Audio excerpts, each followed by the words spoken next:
Hello, Working Class Beer Reviews is looking at Michelob Original Lager.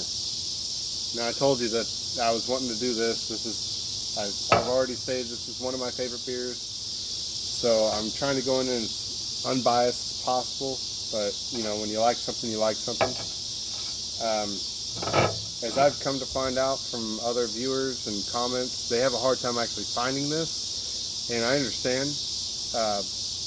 I live in Missouri, so Anheuser-Busch products are going to be a lot easier for me to find. For the most part, there are probably some things, like I can't find Busch Ice. I found it once, and this is before I started doing beer reviews, and there's other stuff that Anheuser-Busch has the rights to or makes, whatever, and that I just can't find. So I was doing the research I was doing. First off, you can look at Tap Into Your Beer. Tap Into Your Beer says it's 4.8% alcohol. It's 14 carbs per serving. 158 energy, so I think that's calories. 158 calories per bottle, so it's not a low-calorie beer by any means. It's a full-flavored lager. It's a premium, above premium, I guess you'd say, because it's above Budweiser. This is their, I want to say, Adolphus Busch, is that the founder of Anheuser-Busch? He actually didn't like Budweiser because he was a German immigrant. So he made this. This is called like the connoisseur's beer. This is more like a German style beer. It's an all malt lager. It's been touch and go as far as adjuncts have been concerned. There have been times where they use corn, but this is now back to being an all malt beer, like Beck's or Heineken, all that, or European lagers. I also pulled up the actual Michelob website. They still have a website. I'm surprised. The description goes as such: Michelob Original Lager is a malty, full-bodied European-style premium lager. From its inception to today, it stands out as a distinctive, high-quality beer for connoisseurs. So that's from the actual Michelob website. They don't update it because they still have the honey lager on there listed. They haven't made that for a long time. And I think they still might have the beach bum on here if I look around. Our original lager is brewed traditionally using European noble aroma hop varieties, so noble hops, and a 100% malt blend of the finest two-row and caramel malts. It is fermented and aged with our classic lager yeast strain, so probably Budweiser, Anheuser-Busch yeast, and cold matured for balanced crispness. So on the scale of color, it's on the lightest. It's very pale, which we'll get to, and the IBUs, classical European noble hops, 18 IBUs. So 12.3 gravity. I'm not sure what that means. I'm not real educated on that, schooled on that. You go to the Wikipedia page for Michelob. It says 4.7. I think it fluctuates because it's not highly distributed, so it may fluctuate a little bit. Yeah, it says the 4.7 ABV pale lager developed by Adolphus Busch. All right, I got it right. In 1896 is a draft beer for connoisseurs. So it was actually draft only at one point in time. In 1961, Anheuser-Busch produced a pasteurized version, which that's what this is, of Michelob, which allowed legal shipment of the beer across state lines. So apparently there was laws against that. Bottled beer began to be shipped soon after, and the brand was introduced in cans in 1966. Bottled Michelob was originally sold in a uniquely shaped bottle. Sorry for the dog barking, that's my neighbors. Uniquely shaped bottle named the teardrop bottle because it resembled a water droplet. The teardrop bottle was awarded a medal from the Institute of Design in 1962, which people that are above 30 years old may remember Michelob being in a curvy bottle, but it was even curvier back in the 60s. 5 years later, the bottle was redesigned for efficiency in the production line, so it didn't go down the conveyor belt very well, the original bottle they got awards for. So they had to kind of streamline a little bit so it could go down the conveyor belt better.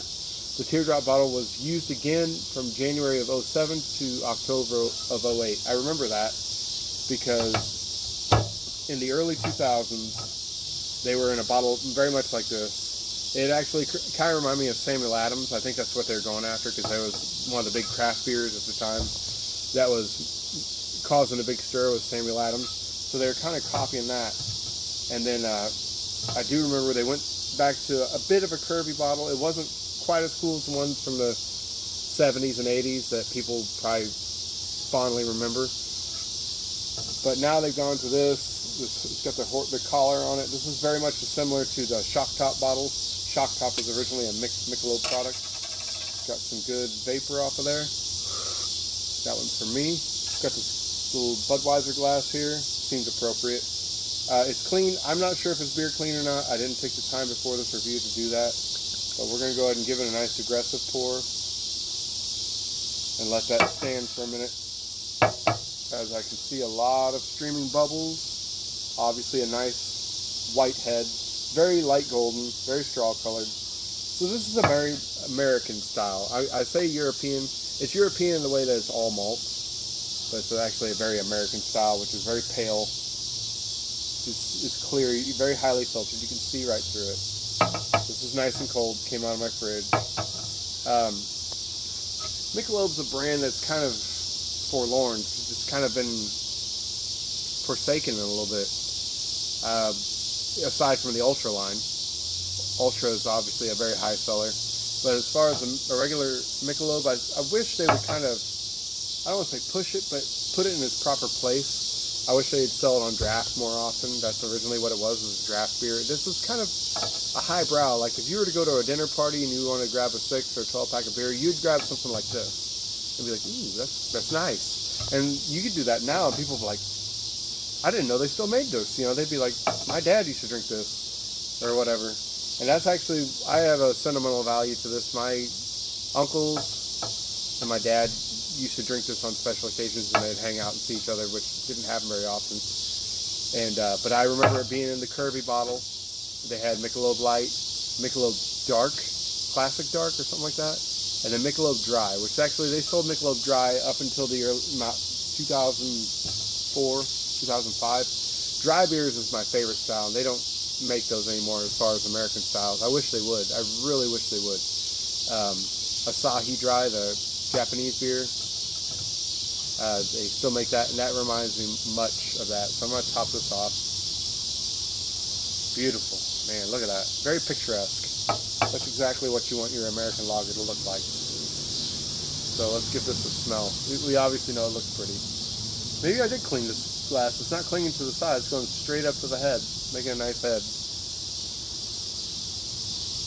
So it smells light. It doesn't have that barley burn per se.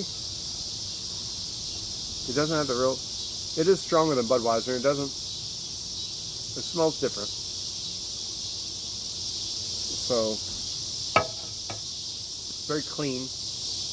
It's not hoppy. 18 IBUs is a little bit hoppier than your normal American lagers. Normal American lagers are around 12 or 14. So 18's not like way higher or anything like that, but it's noticeable. Some people that drink Natural Light or Miller Lite all the time, Busch Light, when they drink this, they're gonna be like, okay, yeah, it's a little bit stronger. They can tell the difference.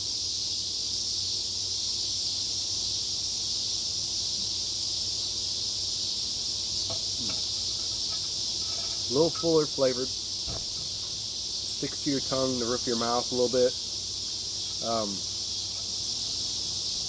It's not as sweet. I mean, it has like a beer sweetness to it, but it's not as sweet as like Milwaukee's Best or Miller High Life or even Budweiser. Well, Budweiser's really not that sweet. I take that back. But like Natural Light, Busch, they all have the corn in them. This is all malt. I've watched YouTube videos on different. All the different beer brands actually made a premium, above premium lager like this. Budweiser has Michelob. Pabst had Ondecker, which they've actually re-released. I want to say it's on tap up in Milwaukee. Schlitz had Erlanger. I know other beer brands probably did the same thing. They had something that was a step above, a little more traditional to the German heritage that they had. So this is the only one that's really stuck around and never went away completely. Like the other ones. Like I said, Ondecker's come back. They haven't brought back Erlanger. Schlitz you can hardly even find anyway, so I don't even know why I'd bring that up. So if I get a chance, if I ever see Ondecker, I'd love to try it. I watched some old promotional videos way back when they first introduced it. Like they started theirs like back in the 30s or something like that, and it was on draft. They were trying to put it in high-end restaurants and stuff like that. So I'm gonna give it another taste.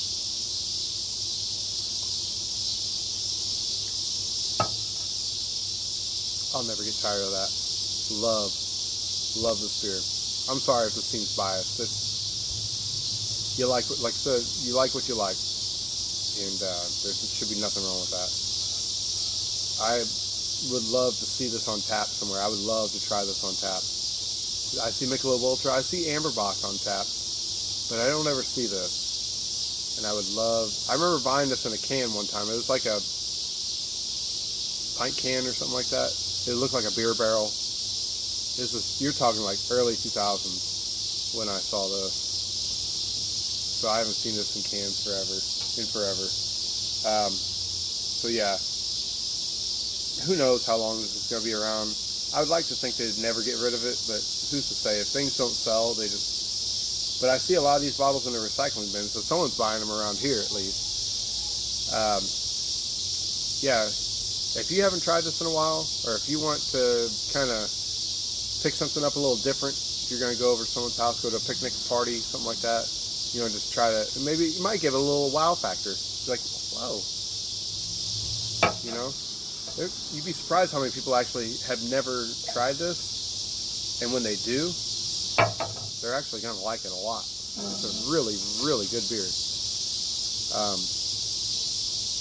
And I'm glad it's still around, because it gives a testament that people still are willing to pay for good beer if it's around. But if you don't stock it, if they don't put it on the shelves, people aren't going to buy it, obviously. So just, I guess, be selective in where you put it. Keep an eye out for it.